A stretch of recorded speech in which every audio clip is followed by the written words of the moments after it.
and welcome to the Chronicles of Corona, episode 24. Today, I am your host, Hannah Reinhardt, and we are interviewing my mom. Hi, Mom. Hey, honey.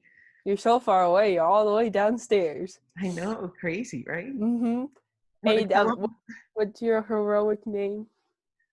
I get thinking about this. I've been thinking about it a while because been asking other folks for their heroic names, and I, when I was growing up, I had imaginary bears. They were my best friends. So I thought, and I love being your mom. So I think my heroic name is Mama Bear. I think a lot of people would agree with that. And how's it going in the land of Corona for you? Oh, in the land of Corona for me, well, it's like for everybody, I guess, it's just so unknown, so many unknowns. How will be in a few months out is always important to me. Being able to figure out what's coming up ahead, and everything coming up ahead feels like something all we can do is be the best who we are, because preparing for what's ahead just is so unknown. So trying to be the best people we can be, and be the people we're not embarrassed to remember after this is over, that we behave and treat each other in a way that we're proud to remember, or comfortable. If we can't even be proud, just be comfortable with the people we've been through here, because we will get through this. The day will come. And so, speaking of the unexpected, I heard from a little birdie that there was a specific unexpected thing that happened last Sunday. Want to elaborate? It was a week ago Sunday, yeah. So I'd been having trouble having these symptoms that really bad pain in my middle of my body and my back, and had gone into urgent care, and the doctor thought it was stress, because there's a lot of stress. And he told me a troubling statistic. It was from his own practice. He had had 5 ministers, and 4 of them have left ministry because it's so stressful. And that was before COVID. So in an urgent care, the thought was it was just stress, but it didn't go away, and it got worse and it got worse. And so on Saturday night, I ended up at the emergency room, and by Sunday morning, I had surgery for the gallbladder. And so it's been a week and a day since surgery. And so now I'm pretty tired. I kind of was busy the last couple of days, but today. And I'm rethinking too. I'm rethinking, like with the Chronicles, we've got a couple of people, couple of families I'd really like to interview, and they're open, but their lives are so busy getting their kids back in school. Maybe chapter 24 is our last chapter for Chronicles. I haven't figured this out yet. So, kids going back in school. You have 2 kids. I heard your daughter is a lot cooler than your son, but I think everyone knows that, so we'll just skip over that part. But what is it like with 2 college students? I love my college students. My son, Henry, your brother, is back at Central. He's an RA. He's amazing, doing great, studying physics. And my daughter is living at home with me. She is a freshman at WSU, studying animal sciences. Brilliant, by the way, just absolutely brilliant. It's true. Yeah. So it's actually because I had the surgery, it's really good she's been home. Henry was home at the time of surgery. And then we got this wonderful little church. I got my church t-shirt on. Wow, flex. I know. I wore that special for the Chronicles, because our little Veradale United Church of Christ The people have been so very good about checking in with our family and making sure we're okay as I recover from the surgery. So Mm. great kids, great church. Yeah. And great friends. You have a lot of friends. People don't believe it, but you do. Um, so what's your social life like in Corona, the land of Corona? Oh, that's an interesting question because we can't really be social, or at least not as much. Well, we can't be, except in tiny bits. So I have two very best friends that I get together with once in a while, and we didn't for like the first 3 months of Corona. Um, and then we decided we'd meet on the patio of one of my friends' houses, and we wear our masks. We sit out in the elements, and we get to visit with each other. And I'm very lucky to have such good friends that um, keep in touch. So since the beginning of Corona, we've gotten together 3 times. Oh And my gosh. I know. What a social butterfly. And what is it like? Because you have a lot of friends not from Spokane and a lot of family not from Spokane. And with Corona and the not knowing, it's a little bit more difficult with family not nearby. And what's that like for you? Yeah. So I feel like I don't keep in touch well enough with our friends in all these different places. We got to talk with Hannah and Henry, your and your brother's sister from Hawaii just this past week, and checking in. She's a kindergarten school teacher, and she's a fabulous teacher. We get to talk to her in her classroom, and we haven't talked to her long, long, long time. So catching up and um, trying to find ways to keep in touch. Our family back in Maine, got a little bit of connection with them.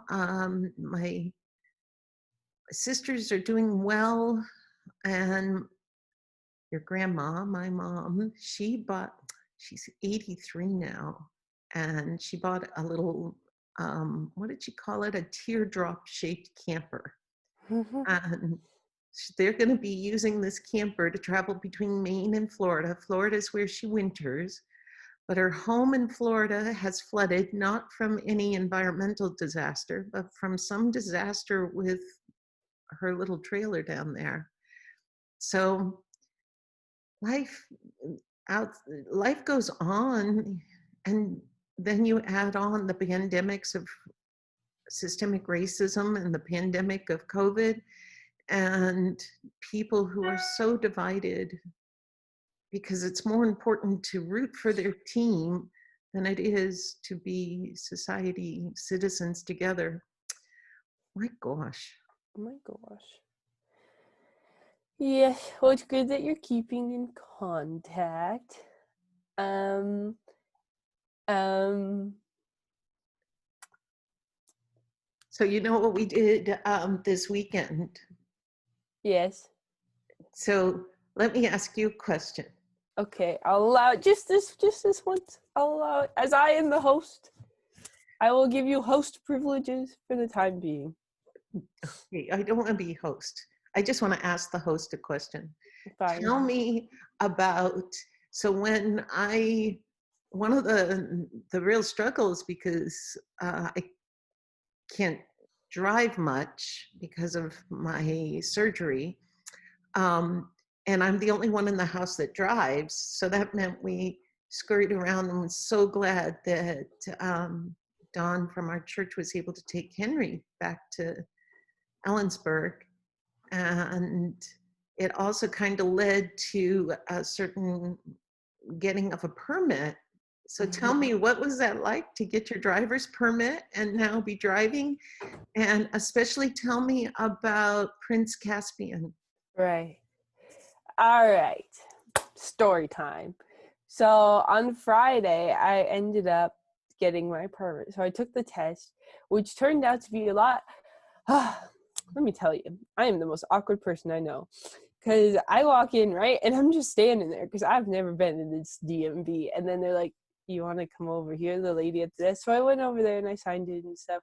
Turns out I was supposed to have this whole other license thing that was supposed to register online that I needed my social security number for. And they're like, do you have a smartphone? You can just do it. But do you know your social security number? I was like, yeah, totally. I have it completely memorized. No problem here. And I don't.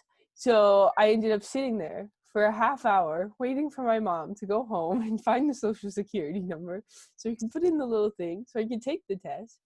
Needless to say, I passed. So it was interesting. There were a lot of people there. I think a lot of people, since you're stuck at home, like the best thing you can do is drive. So a lot of kids were doing that. And you just have time now to do that. That's why I did it. So I'm a driver now. And so I was driving around, and immediately my mom was very excited and was immediately looking for cars, probably before I even took my permit, to be honest. And so she was looking for cars, and we ended up going around. It was good because I got to practice, driving and stuff. And on Saturday, I think, we ended up finding a little 2003 white Ford Ranger. And so his name is Prince Caspian. He comes home today. He's amazing. I'm matching him because he's white. And yeah, I have a truck. You do have a truck. Wow. Did you, so you know how much I wanted a truck. Did that influence what you wanted? Yeah. I don't know, because you wanted a truck to like move big things. Have always really loved like the old trucks, like the old Ford trucks. I think they're just the coolest thing ever. And so I don't know. I really like trucks, and I feel like people don't expect me to drive a truck, which makes me want to drive a truck even more because they're cool. And it's, oh my gosh, Prince Caspian's just so tiny and cute. So I don't know if it influenced, but I'm gonna say it didn't. Yeah. Yeah. Well, it's been very fun going. It Mm-hmm. actually, I wanted to hunt for your car longer. I really thought it would take us a much longer time to find. Um, and so I was kind of disappointed we found him so quickly, but he's such a rare find with low mileage at that age and such good condition. I can see why Mm-hmm. you're in love with him. He's Oh, very, wow, he's very perfect. handsome. He's very handsome. Your He prince. is. He's the most handsomest. Yeah. I love my truck. Yeah. Yeah. Mm-hmm. Well, you know, I got a truck too. Yeah? Yeah, I did. Oh, you want to share that? So tell us about this. So mom has always been wanting a truck for a very long time, and I get a truck, and she loves her CRV, and I'm like, I've got a truck now. You can use my truck for the dreams you had to do with the truck. And she's like, all right, I see that. And what does she go and do? Get a truck before my truck even can come home. This lady. Go ahead. Go ahead. Yeah, I didn't plan to do that. And I'm having a little bit of anxiety about it because I actually, when we buy our cars, we save up until we can buy them and we get them with whatever we've saved up. So you got your truck with money that I had saved for your college, and you had saved for college as well. But since you're at home, we had that saved and we could put it towards your truck, and it's all yours. You own that truck. Well, the CRV was acting badly and took it in for repairs, and it's going to need some expensive repairs, but they were going to be covered. It's just getting old. It's doing what it's supposed to do, and it could probably last a whole lot longer. But while I was waiting for the CRV to be repaired, I looked at because we got our CRV through the Costco used car um, benefit. And it was a really good thing to do. So I did that while I was waiting for the CRV, sent an email to the program saying, yeah, we'd be interested, especially what I really like would be a Honda Ridgeline truck. That's what I'd really like, and I'd like it used. Do you got one? So while I'm waiting at the repair shop for the CRV, I get a call from the Costco, one of the Costco certified companies here locally. And yeah, they had a used Ridgeline. Nobody has a used Ridgeline. A 2017. Okay, that's interesting. It's got fully loaded. Well, I don't need fully loaded. I think you enjoy the fully loaded though. Let's not lie. It's pretty cool.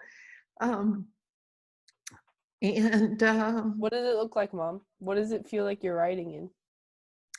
it feels like you're riding in a Cadillac. That's even I thought it feels like you're riding in a private jet.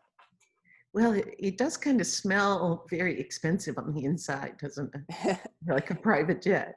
I Yeah. don't think it has to smell expensive to be expensive, Mom. It's just everything about it is expensive. Yeah, yeah. It's definitely, we couldn't do this if it wasn't used. And even buying it used scares me because in ministry, I don't know if, will the church still be able to pay me next year? I'm sure we can make it through this next year. And because I had to take a pay cut for 3 years. And we could do that. It was tight for our family, but we could do it because we owned our car. We didn't have that extra expense. So, and it did take our savings, took a lot of our savings to be able to take that cut in salary and stay here. So that savings is used up from those 3 years. So I feel like I'm kind of right next to getting too close to the line here. And when you find a unicorn, I mean, you never find a used ridgeline. And I really wanted one. Was it the universe saying, okay, if you really want one, this is your opportunity? So I'm really kind of scared about it. So I had to take a loan. You paid for your truck. It's Mhm. yours. I put a down payment on my truck and I'm paying for it every month now.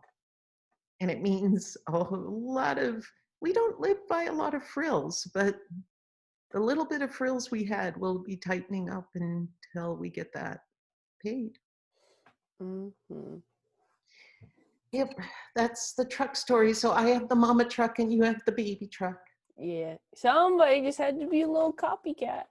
Somebody couldn't let me shine with my beautiful truck. Somebody was like, no, I'm going to get a bigger truck with more accessories that's way bigger. And now we can't fit both trucks in the garage. Well, yeah, and the little truck Goes need in the garage. that little truck will go in. Prince is Prince. Prince goes in the garage. Yeah, he'll go in the garage. And maybe we can find a way. We can probably fit half of your truck in the garage next to him. Just not close the garage. Yeah, well, probably we could fit him in the garage. The two of them would fit in the garage. It's just you wouldn't be able to open the driver's door, so you'd have to sleep in your truck. I'm pretty sure. How about you sleep in your truck? It's a little bit bigger, a little bit more comfortable than mine. I think that sounds a little bit more fair. Yeah, so that's what it is in our part of the land of Corona.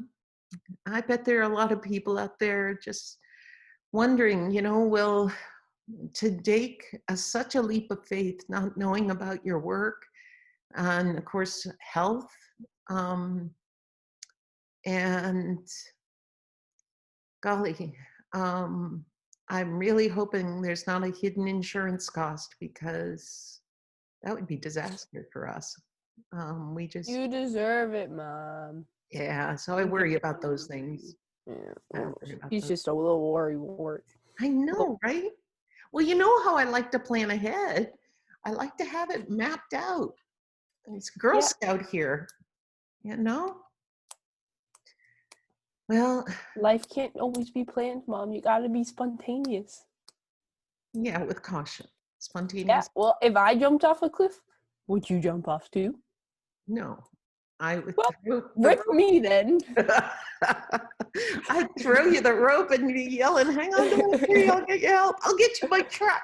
I'll pull you You're back. gonna drive your truck off the cliff to save me? I don't. No, tie the rope around you and I'll pull you back. I think the truck has become your favorite child. Oh, well, I don't know if we'll continue with the Chronicles after this one. This could be our last Chronicle for now. We'll see. But if it is, I'm really grateful that you get to be the host on the last Chronicle of Corona because you were the guest on the first one. Isn't sure that was. cool? Mm-hmm. Yeah. So is there anything else you want to wish to people before we close? I don't know.